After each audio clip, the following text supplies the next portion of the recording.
दूर पहाड़ों के बीच बसा हुआ एक छोटा सा गांव था, नूरपुर। इस गांव में एक नेक दिल लड़का रहता था जिसका नाम था सादिक।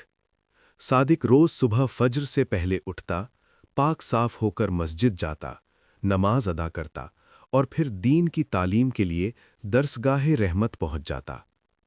वो अपने साथ पढ़ने वाले बच्चों में सबसे ज्यादा सादा दिल, इताअत करने वाला और रब पर यकीन रखने वाला था। एक रात सादिक ईशा की नमाज पढ़कर सोया।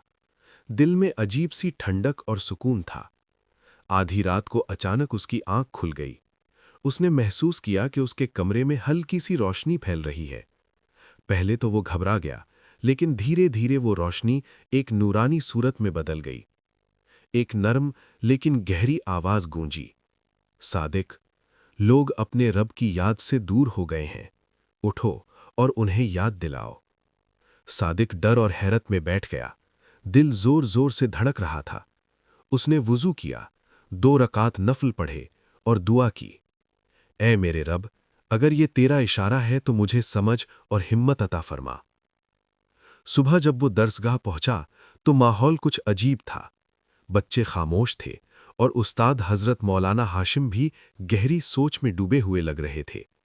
उन्होंने कहा, बच्चों, आज दिल बहुत बोझिल है, पता नहीं क्यों। सादिक को रात की बात याद आ गई।